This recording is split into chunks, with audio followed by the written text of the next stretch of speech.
The Cask of Amontillado. The 1,000 injuries of Fortunato I had borne as best I could, but when he ventured upon insult, I vowed revenge.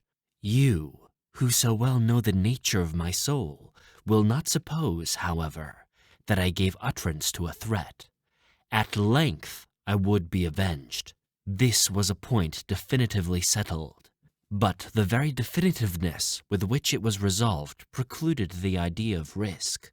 I must not only punish, but punish with impunity. A wrong is unredressed when retribution overtakes its redresser. It is equally unredressed when the avenger fails to make himself felt as such to him who has done the wrong. It must be understood that neither by word nor deed had I given Fortunato cause to doubt my goodwill. I continued, as was my wont, to smile in his face, and he did not perceive that my smile now was at the thought of his immolation. He had a weak point, this Fortunato. Although in other regards he was a man to be respected and even feared, he prided himself on his connoisseurship in wine. Few Italians had the true virtuoso spirit. For the most part, their enthusiasm is adopted to suit the time and opportunity, to practice imposure upon the British and Austrian millionaires. In painting and gemmery, Fortunato, like his countrymen, was a quack, but in the matter of old wines he was sincere. In this respect, I did not differ from him materially. I was skillful in the Italian vintages myself, and bought largely whenever I could. It was about dusk, one evening during the supreme madness of the carnival season, that I encountered my friend. He accosted me with excessive warmth, for he had been drinking much. The man wore motley. He had on a tight-fitting, party-striped dress, and his head was surmounted by the conical cap and bells. I was so pleased to see him that I thought I should never have done wringing his hand. I said to him, "My dear Fortunato, you are luckily met. How remarkably well you are looking today! But I have received a pipe of what passes for Amontillado, and I have my doubts." "How?" said he. "Amontillado? A pipe? Impossible! And in the middle of the carnival!" "I have my doubts," I replied, "and I was silly enough to pay the full Amontillado price without consulting you in the matter. You were not to be found, and I was fearful of losing a bargain." "Amontillado!" "I have my doubts." "Amontillado!" "And I must satisfy them." "Amontillado!" "As you are engaged, I am on my way to Lucchesi. If anyone has a critical turn, it is he, but he will tell me." "Lucchesi cannot tell Amontillado from sherry." "And yet some fools will have it that his taste is a match for your own." "Come, let's go." "Whither?" "To your vaults." "My friend, no. I will not impose upon your good nature. I perceive you have an engagement. Lucchesi—" "I have no engagement. Come." "My friend, no. It is not the engagement, but the severe cold with which I perceive you are afflicted. The vaults are insufferably damp. They are encrusted with nitre." "Let us go, nevertheless. The cold is merely nothing. Amontillado! You have been imposed upon, and as for Lucchesi, he cannot distinguish sherry from Amontillado." Thus speaking, Fortunato possessed himself of my arm, putting on a mask of black silk and drawing a roquelaire closely about my person. I suffered him to hurry me to my palazzo. There were no attendants at home. They had absconded to make merry in honor of the time. I had told them that I should not return until the morning, and I had given them explicit orders not to stir from the house. These orders were sufficient, I well knew, to ensure their immediate disappearance, one and all, as soon as my back was turned. I took from their sconces 2 flambeaux, and giving one to Fortunato, bowed him through several suites of rooms to the archway that led to the vaults. I passed down a long and winding staircase, requesting him to be cautious as he followed. We came at length to the foot of the descent, and stood together on the damp ground of the catacombs of the Montresors. The gait of my friend was unsteady, and the bells upon his cap jingled as he strode. "The pipe," said he. "It is further on," said I, "but observe the white webwork which gleams from these cavern walls." He turned towards me and looked into my eyes with two filmy orbs that distilled the rheum of intoxication. "Nitre?"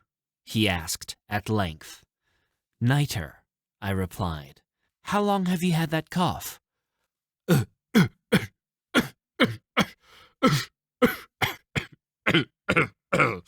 My poor friend found it impossible to reply for many minutes. "It is nothing," he said at last. "Come," I said with decision. "We will go back. Your health is precious. You are rich, respected, admired, beloved. You are happy, as once I was. You are a man to be missed. For me it is no matter. We will go back. You will be ill, and I cannot be responsible. Besides, there is Lucchesi." "Enough," he said. "The cough is a mere nothing. It will not kill me. I shall not die of a cough." "True, true," I replied. "And, indeed, I had no intention of alarming you unnecessarily, but you should use all proper caution.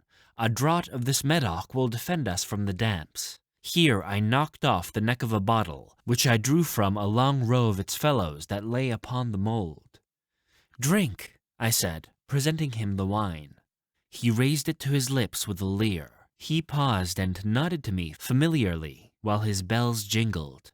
"I drink," he said, "to the buried that repose around us." "And I to your long life." He again took my arm, and we proceeded. "These vaults," he said, "are extensive." "The Montresors," I replied, "were a great and numerous family." "I forgot your arms." "A huge human foot d'or in a field of azure. The foot crushes a serpent, rampant, whose fangs are embedded in the heel." "And the motto?" "Nemo me impuen lesacit." "Good," he said. The wine sparkled in his eyes and the bells jingled. My own fancy grew warm with the Medoc. We had passed through walls of piled bones, with casks and puncheons intermingling, into the inmost recesses of the catacombs. I paused again, and this time I made bold to seize Fortunato by an arm above the elbow. "The nitre," I said. "See, it increases. It hangs like moss upon the vaults. We are below the river's bed. The drops of moisture trickle along the bones. Come, we will go back ere it is too late. Your cough." "It is nothing," he said. "Let us go on. But first, another draught of the Medoc." I broke, and reached him a flasson of de Grave. He emptied it at a breath. His eyes flashed with a fierce light. He laughed, and threw the bottle upwards with a gesticulation I did not understand. I looked at him in surprise. He repeated the movement, a grotesque one. "You do not comprehend," he said. "Not I," I replied. "Then you are not of the Brotherhood."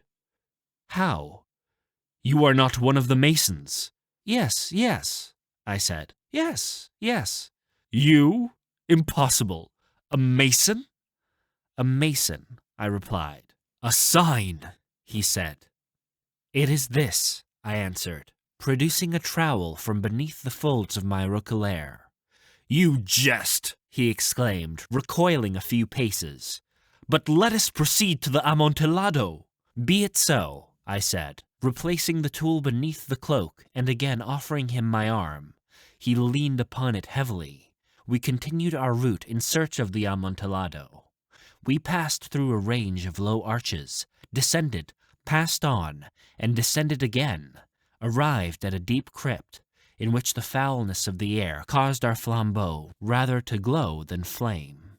At the most remote end of the crypt there appeared another less spacious. Its walls had been lined with human remains, piled to the vault overhead, in the fashion of the great catacombs of Paris. 3 sides of this interior crypt were still ornamented in this manner. From the 4th the bones had been thrown down, and lay promiscuously upon the earth, forming at one point a mound of some size. Within the wall thus exposed by the displacing of the bones, we perceived a still interior recess, in depth about 4 feet, in width 3, in height 6 or 7. It seemed to have been constructed for no special use within itself, but formed merely the interval between two of the colossal supports of the roof of the catacombs, and was backed by one of their circumscribing walls of solid granite.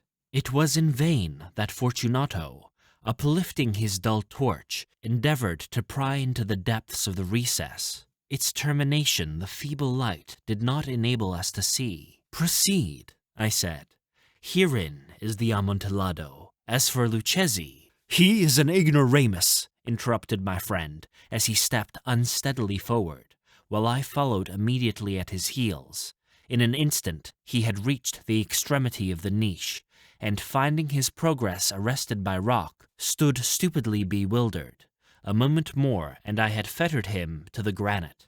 In its surface were two iron staples, distant from each other about 2 feet horizontally. From one of these depended a short chain, from the other a padlock. Throwing the links about his waist, it was but the work of a few seconds to secure it. He was too much astounded to resist. Withdrawing the key, I stepped back from the recess. "Pass your hand," I said, "over the wall. You cannot help feeling the nitre. Indeed, it is very damp. Once more, let me implore you to return. No? Then I will positively leave you. But I must first render your little attentions in my power." "The Amontillado!" ejaculated my friend, not yet recovered from his astonishment. "True," I replied, "the Amontillado." As I said these words, I busied myself among the pile of bones, of which I have before spoken. Throwing them aside, I soon uncovered a quantity of building stone and mortar. With these materials, and with the aid of my trowel, I began vigorously to wall up the entrance of the niche. I had scarcely laid the first tier of my masonry when I discovered that the intoxication of Fortunato had, in a great measure, worn off. The earliest indication I had of this was a low, moaning cry from the depth of the recess. It was not the cry of a drunken man. There was then a long and obstinate silence. I laid the second tier, and the third, and the fourth, and then I heard the furious vibrations of the chain. The noise lasted for several minutes, during which, that I might hearken to it with the more satisfaction, I ceased my labors and sat down upon the bones. When at last the clanking subsided, I resumed the trowel and finished without interruption the 5th, the 6th, and the 7th tier. The wall was now nearly upon a level with my breast. I again paused, and, holding the flambeau over the mason-work, threw a few feeble rays upon the figure within. A succession of loud and shrill screams, bursting suddenly from the throat of the chained form, seemed to thrust me violently back. For a brief moment I hesitated, I trembled.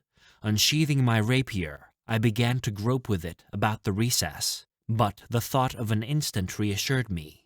I placed my hand upon the solid fabric of the catacombs, and felt satisfied. I reapproached the wall. I replied to the yells of him who clamored.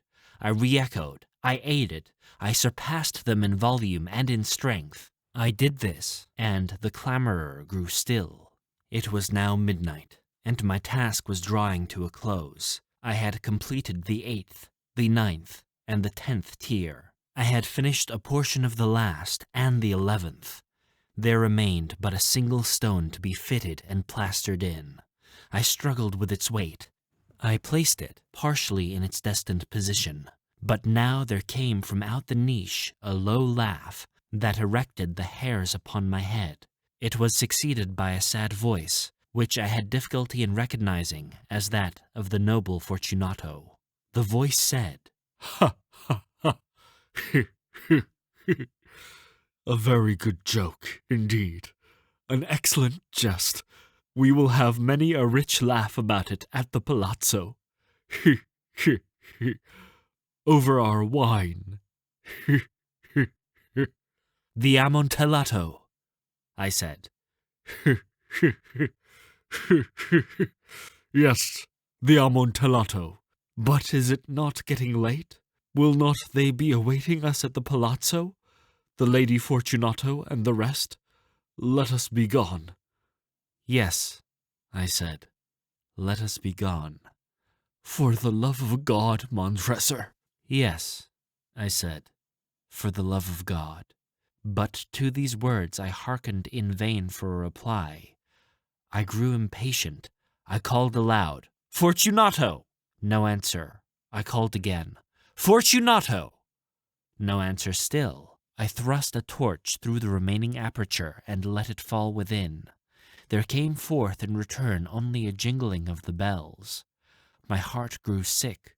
On account of the dampness of the catacombs, I hastened to make an end to my labor. I forced the last stone into its position. I plastered it up. Against the new masonry, I re-erected the old rampart of bones. For the half of a century, no mortal has disturbed them. In pace requiescat.